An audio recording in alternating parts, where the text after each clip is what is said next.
doing all of the sound effects and the voices themselves.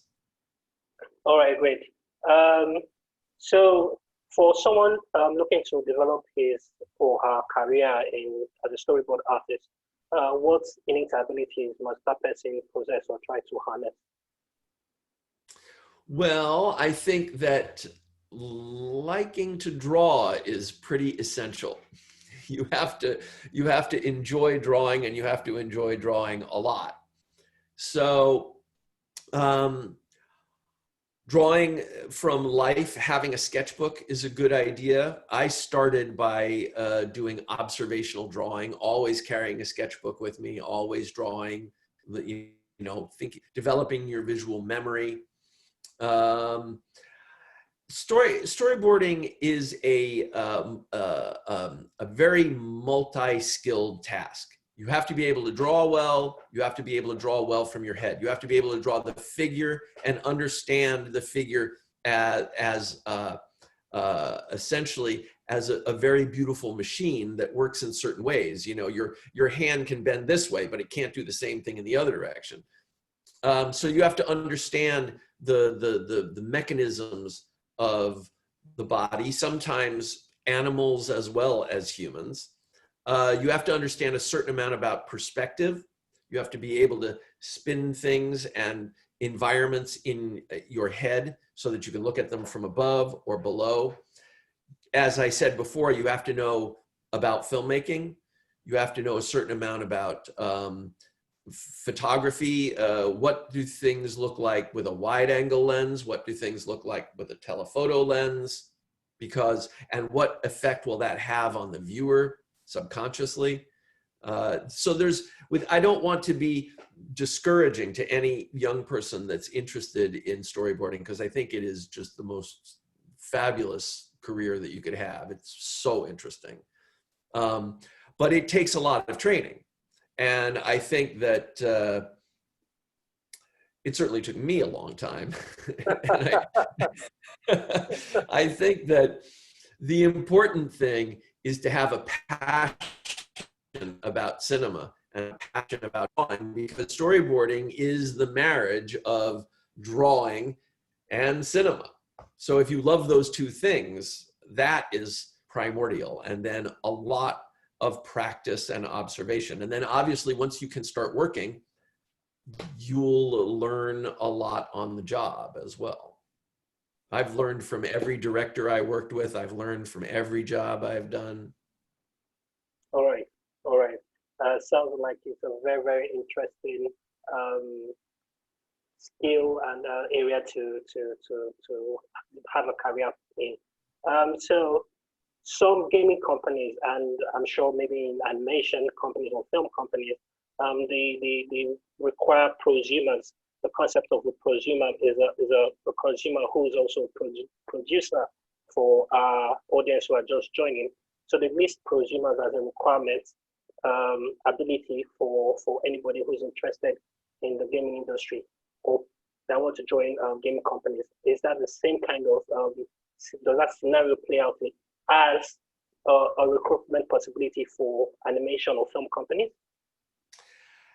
I think there are many similarities between gaming and game animation and film animation. I think in this case, it's not that similar, because in animation it takes so much training that simply a consumer of animation is not necessarily going to have the skills in order to participate in creating animation.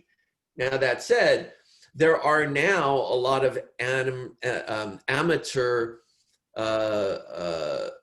programs that allow you to animate. Particularly Flip-a-Clip comes to mind. That is something that you have on a mobile device, and you can literally animate on it. And you can choose how many frames a second, and it's pretty great. So maybe I'm just old, and to me,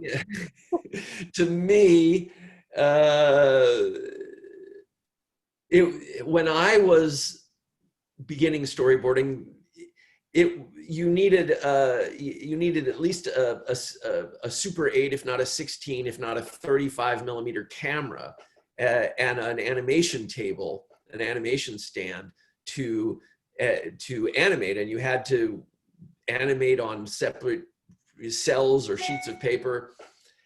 So now with the digital revolution, perhaps people are doing more. Amateurs, you know, consumers are doing more with animation and coming to and maybe growing up with it more than I did. So perhaps it's not fair for me to say that. However, again, I think that to work professionally in animation takes a lot of training. Right. So Right.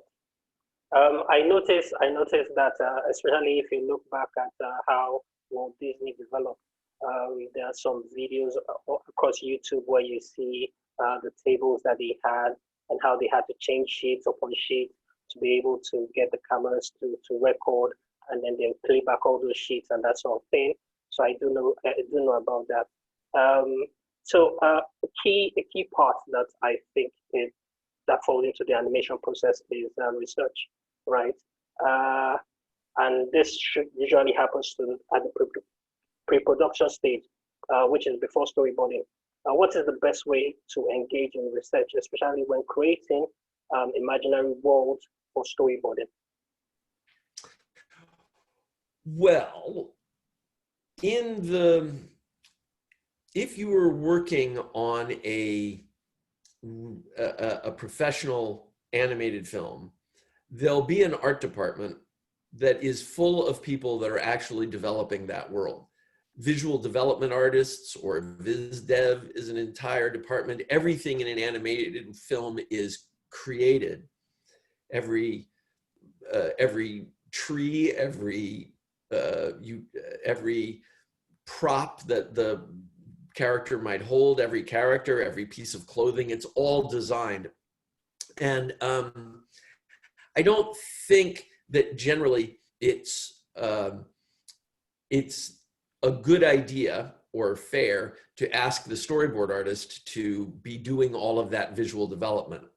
I've often said it's a world of specialization, and I've often said to people that my specialty, what I design, is shots. I'm a designer of shots. I have a very good sense, I think, of where to place the camera, how to move the camera, the acting. That's one thing I didn't mention about learning to storyboard in terms of animation, is that most animation schools will have an acting teacher come and talk to the students about performance, because you are half the performance in animation. There's the voice actor that does the voice, but you as the storyboard artist, and then later the animators, are the performer in terms of the visual performance of the character. So all of that is a lot already without having to design the world that you're working in. So usually you will be fed the design of the environments, the interiors, the exteriors, the design of the characters.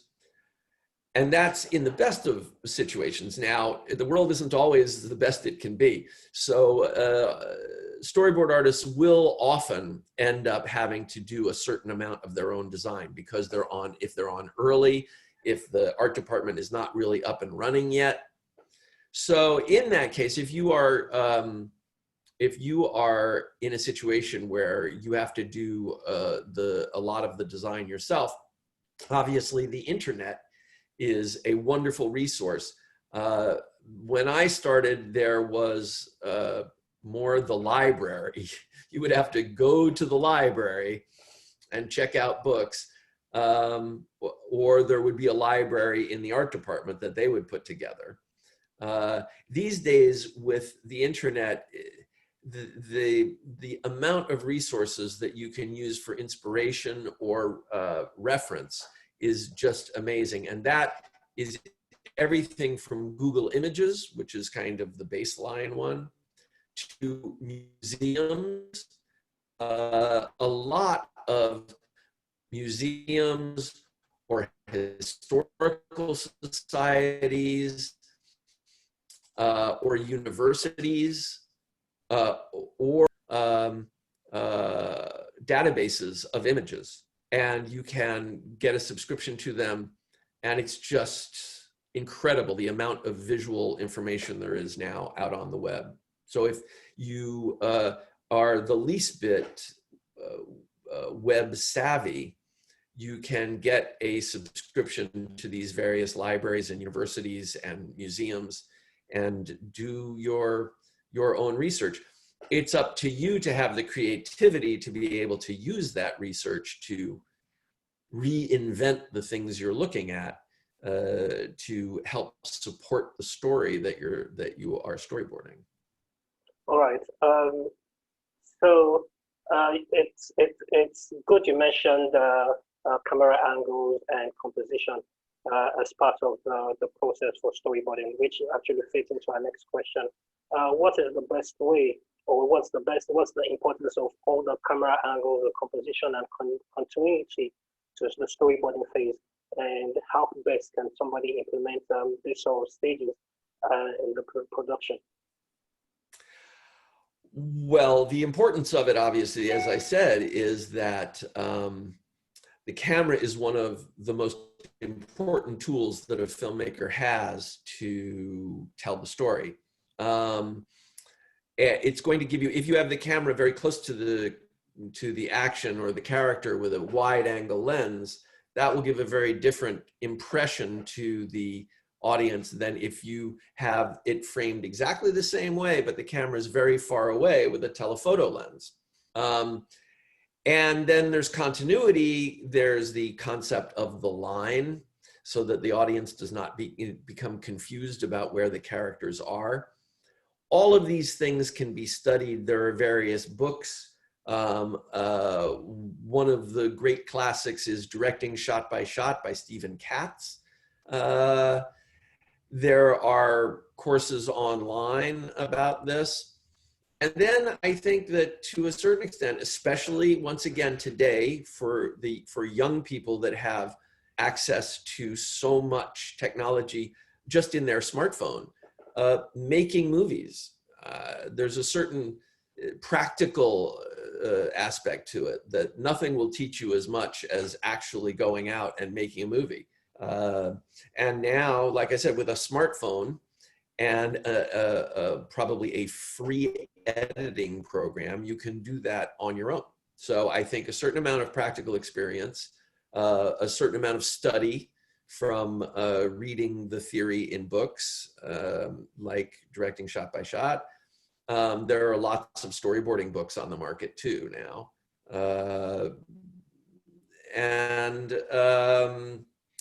Of course, not everybody is capable of being a great autodidact. You know, I know fabulous artists working in Hollywood and who did not go to art school, who taught themselves everything they know, but they are few and far between.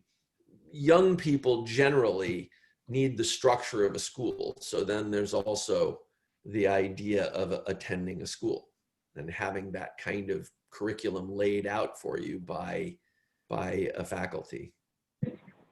All right, great. So you mentioned time frames, right? You mentioned time frames as part of the storyboarding process. Just to dig in a little bit deeper, when you create a particular storyboard, right?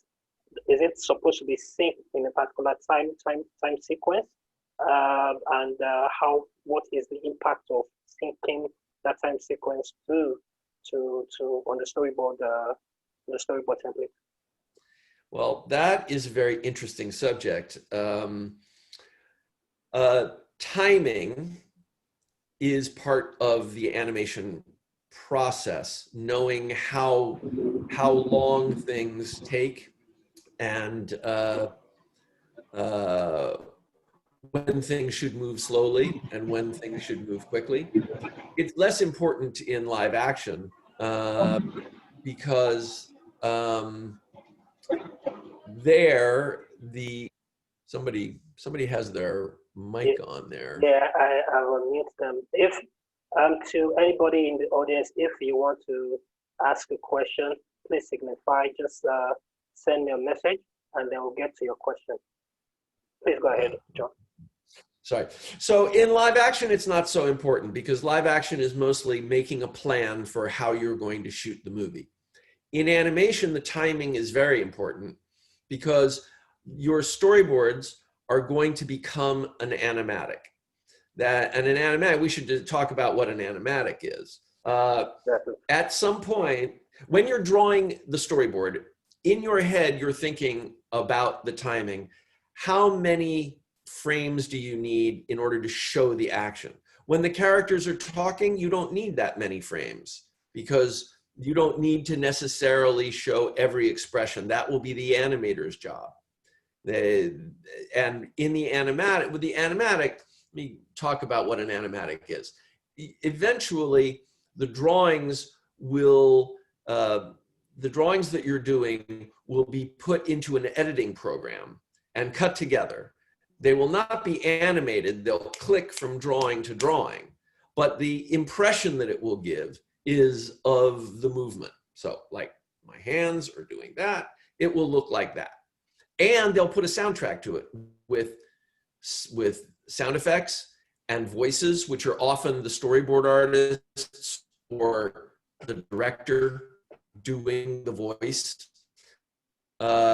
before the voice actors come in and actually do the soundtrack. And what you wind up with that is a rough version of the movie.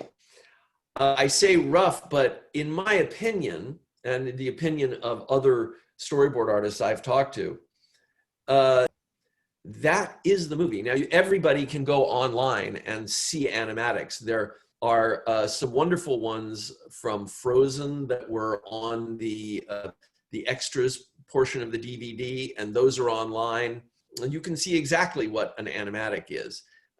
They're generally black and white. Maybe there's a little bit of color here and there where it's important for telling the story, but they're generally black and white drawings, and then they're edited together, and the voices are in there. And you know, most of the big creative choices are done by the time the animatic is cut together. So back to timing, the timing becomes very important when the animatic is cut together. In order to be able to communicate to the viewer exactly what they're going to see when the movie is done, you have to know how many poses you need in order to make the movement feel right. So when the characters are talking, maybe there's very few poses like that, and they talk and talk and talk, and then and they talk and talk and talk, and they talk.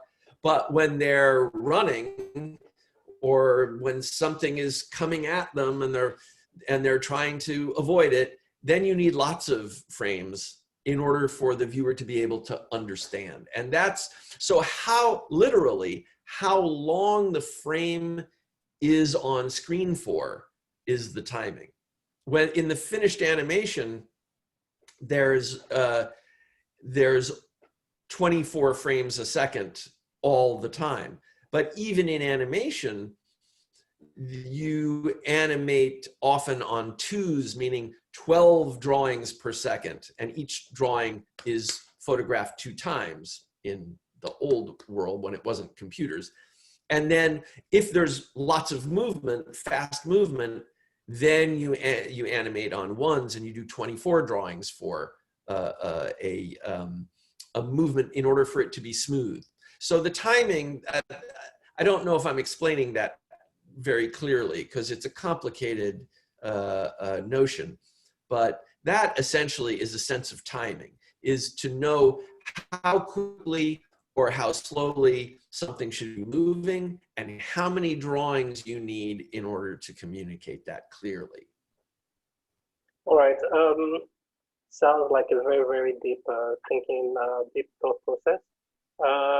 So we know that several times animated content or movies are transferred from a 2D form to 3D form, which the term remediation in animation always comes to play. And with this process of remediation in animation, there are issues of skill that come to the storyboard artist, to the production team. What are the possible solutions you will propose to solve issues of scaling when remediating animation? Well, yeah, what you're asking is when you remake something that was 2D to a 3D, as, for example, Lion King, which I worked on, there was a 2D animated movie, and we remade that film as a 3D animated film, and not only as a 3D animated film, but as a photoreal 3D animated film.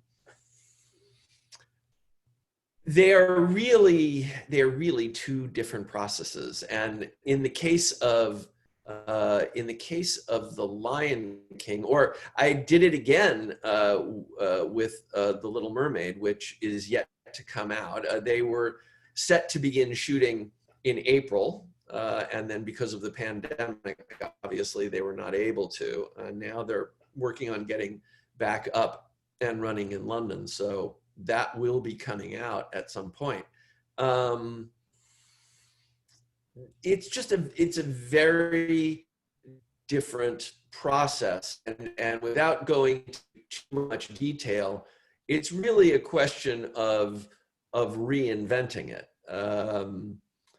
However, the interesting thing is that the storyboarding process is very much the same, because it's going to be hand drawn on a tablet now, on a computer, not on a piece of paper, but still it's hand drawing with a stylus on a tablet instead of a pencil on a piece of paper.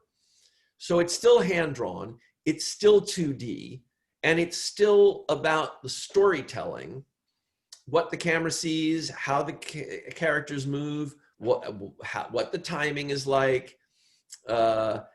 And then when it goes to the animation process, that's where it's very different. So from the storyboard artist's point of view, whether you're storyboarding something that's 2D, or whether you're storyboarding something that's 3D, or whether you're storyboarding something that is photorealistic, it's really more about the storytelling, and it will be up to the animators and the technicians later on to interpret that. So that I think that, you know, that's a question that's really more for people further down the pipeline in the production process than for the storyboard artist. Right. So new media, issues of new media when creating, that's new ideas, especially in the storyboard process, when it tends to become a group think or a group function. New shots, new images that they want to implement into the storyboard process normally comes up on different projects. How best can someone or anybody organize new media into the storyboard process? And when you're talking about new media, you simply mean new ideas after the script phase? Exactly. The script, yes, as I said, one difference between live action and animation is that live action, the script is very much is usually very in place when the storyboard process begins. Now, with these hybrid movies, that's less, with a long pre-production phase, that's less the case than it used to be, perhaps. But still, the storyboard artist's job is generally to interpret the script. In animation, the script is perhaps a little bit less fully formed when the process begins, and the story artist has the freedom perhaps to bring new ideas, even on rare occasions, introduce a new character, because the script is continuing to change, and there are writers, usually a team of writers working on the script, while the story department is working on the images, and everybody is working to make that story as good as possible.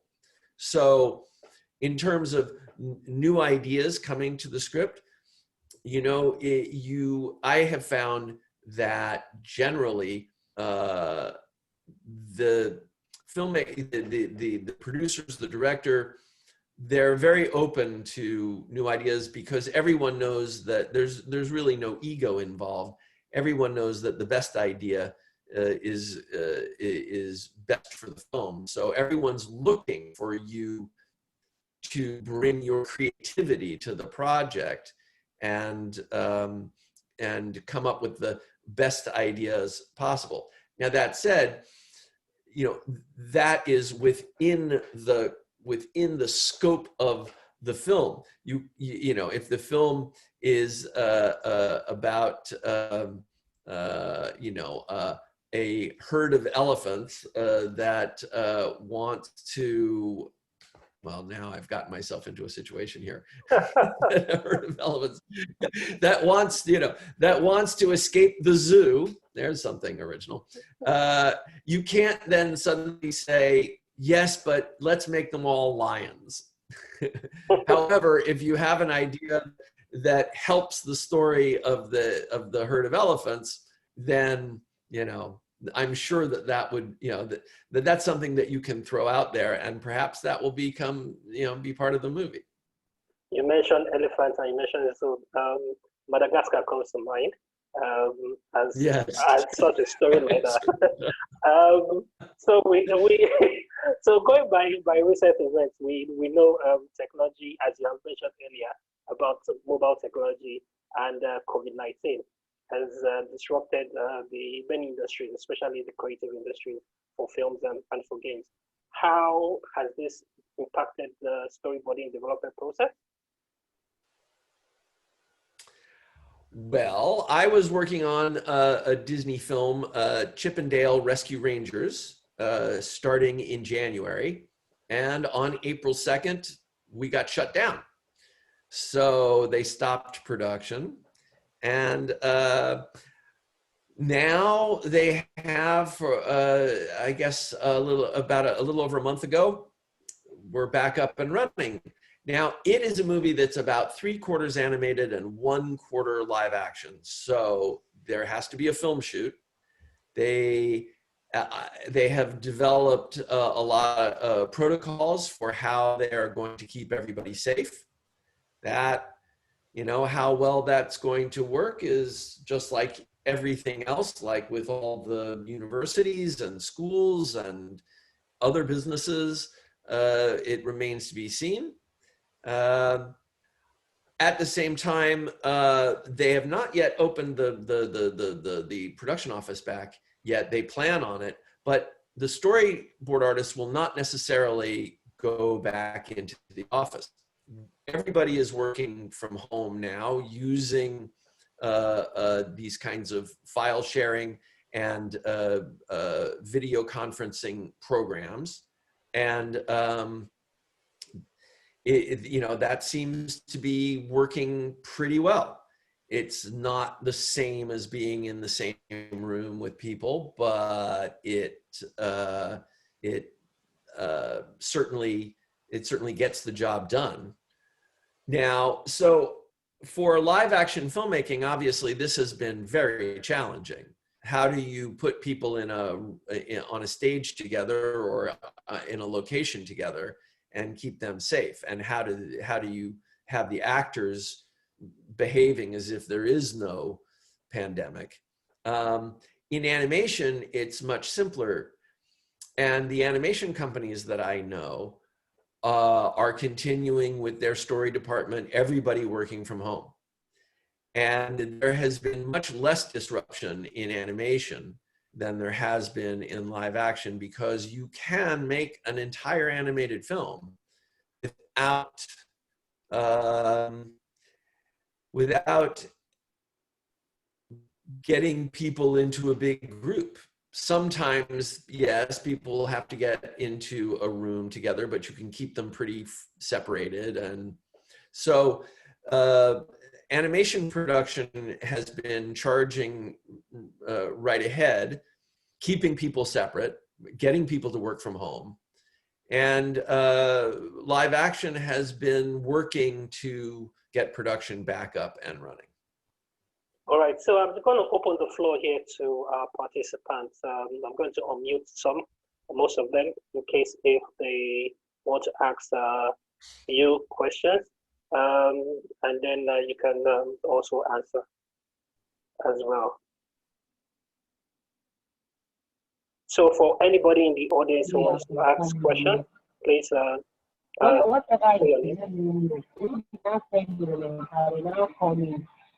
Hello? Is there anyone there that wants to ask our guest John Coven a question?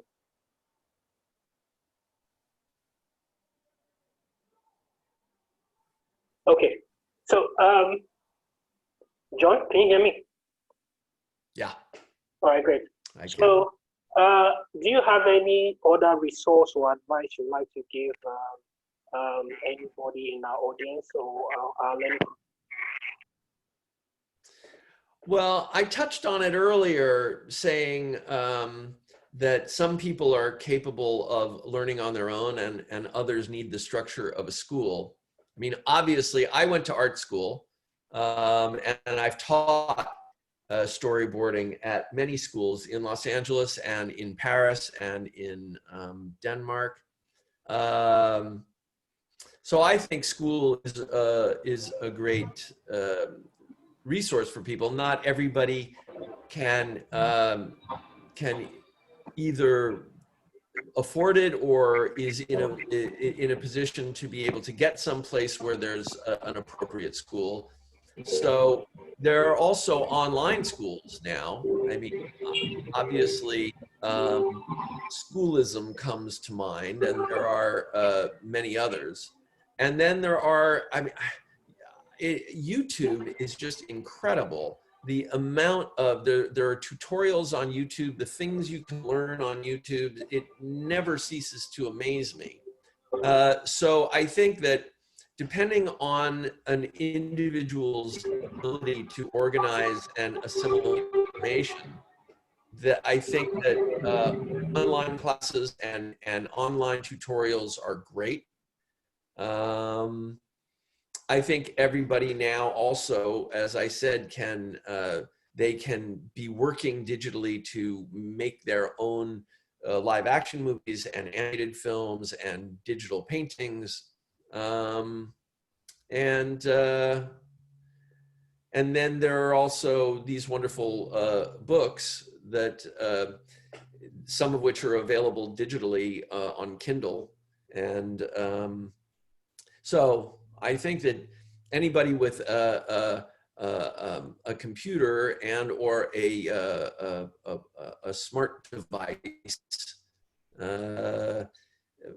can certainly go a long way towards educating themselves. And then, of course, once again, drawing. I mean, if you want to be a storyboard artist, draw.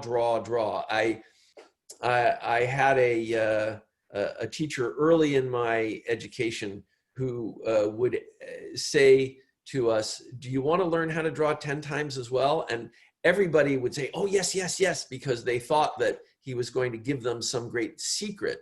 And the answer that he would give is, draw 10 times as much.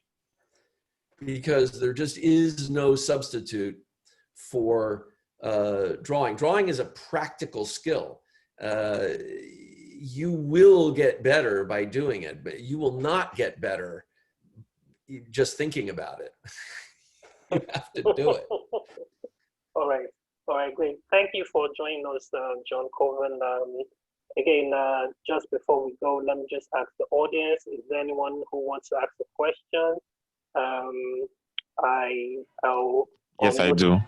Okay, please us, introduce yourself and your background, a bit of your background, and then go ahead with your question. All right. Good evening, or rather, good day, everyone. I'm William Tiakerele. I'm an art director. Although I'm not very heavy into studying for now, but I'm an art director and I work in advertising. Yeah. So thank you, John Coven, for the insights you have shared so far. Very, the awards on Marble, actually. Yeah. So my question is. Sorry, hold on. It's based on. Just hold on, please. Can you your video? Can you just open up your video a bit? Thank you. Okay. All right. 1 sec. Okay. 1 minute, please. All right. Yeah, another dark here. Okay. Yeah. All right. So I was saying,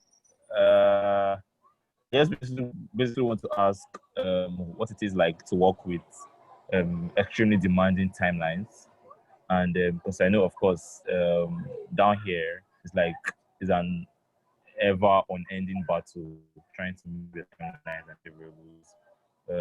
Also trying to match that to the level of outputs, both in quality and quantity that is expected of you. So I saw your credit line, really fantastic gigs that you have managed to pull off. And I'm sure it did not come easy as far timelines and deliverables. So how are you able to manage balancing the timelines with, of course, ensuring the quality of works remain at an optimum level? All right. Okay. So that's a very technical question. It's a good question. My way of working has changed over the years. Obviously, it used to be on paper. Then I started drawing in Photoshop. And the thing that allowed me to be able to draw digitally and deliver my work, I hope this is answering your question. I hope that I understand it correctly.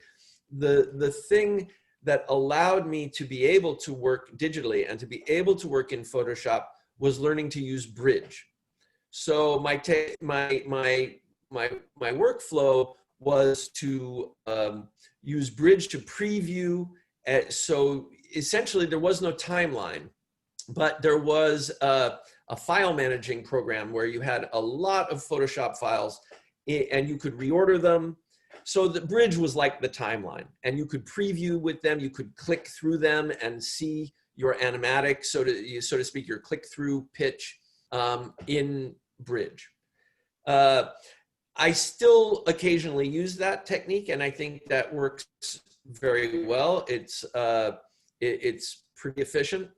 Recently, because of improvements in Photoshop, I use the Photoshop animation timeline. So I open the timeline window in Photoshop, and that does what animators used to call layer comps. It's the same as layer comps. Essentially, it's one Photoshop document with a zillion layers, and it's just remembering to turn on and off layers, if that means something to you. So you wind up with a timeline, and you can just move through the timeline. You can also turn it into an animatic, but you can do the timing in the timeline. You can ask each frame to stay on for a certain number of seconds, and then you can hit play, and it will literally play an animatic for you. So I think improvements in Photoshop have allowed us to be able to create a lot of images very quickly, and to be able to copy. The thing is that with both techniques, what you're doing is you do a drawing and then you copy that drawing, and you have everything on layers. So the background remains a layer, and you just change the character if it's a new pose, or you can also move the background so it looks as though the camera is moving. By constantly copying images and and changing elements in them in order to give the impression of movement, that is how you can create an animatic or a timeline very efficiently. Was that what you were asking? Did I Sorry, ask? not specifically. When I meant Go ahead. not specifically. So when I meant timeline, I meant like deadlines and datelines. So Oh, you of course, like window of a time frame that you have to work on the project and yes. can you hear me? Yes, I see what you mean. You mean like the workflow. Yeah. So Time do you? I'm talking about time frames. Yes. As per Well, in terms yes. Okay, so let me jump in here. How much time do you have to put in? How much deadlines you have to meet? And of course, also ensuring that the quality of work remains. yes, I understand. I see now. Well, the answer to that is simply, I think, experience, years and years of doing it, knowing how much work you can do in how much time. And the experience plays out in two ways. One is understanding how much work you can do in how much time. And the other is being able to draw faster, not having to labor over a drawing that just a truly experienced storyboard artist, like a musician or any very technically experienced artist, it just flows out of them, and you draw without too much effort, and you draw very quickly, and you don't have to redo things very much because you see it in your head. But I didn't talk about, visualizing things in that sense. That I think that the way I work, and I think the way most people do, at least it's for me, is, I see the movie in my head, and what I am drawing is simply what I see in my imagination. If you have a lot of experience, you can put those things down without a lot of errors, without a lot of correcting. And it's that is part of why storyboard artists are a good story. John. My pleasure. Okay, I guess that's all from me. Hello, can you hear me now?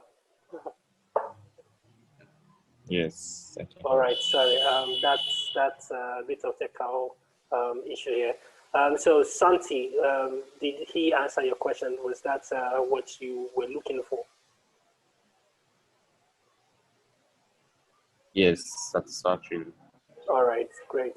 Is there any other person who wants to ask John Coven any question? Please signify so that I can get you to the floor.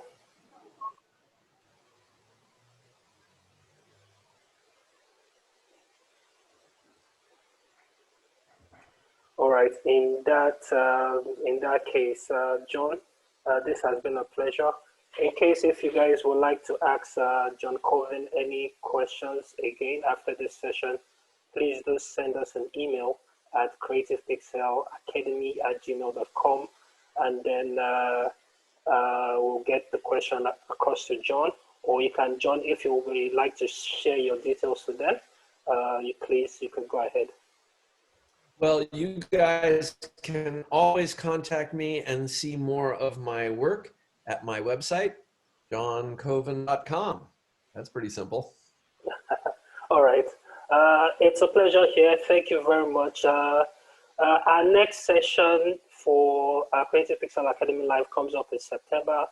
We'll have someone from the licensing industry legal and licensing that is more detailed for the market in terms of getting your work out and what you should take a look at and what's the best states for you.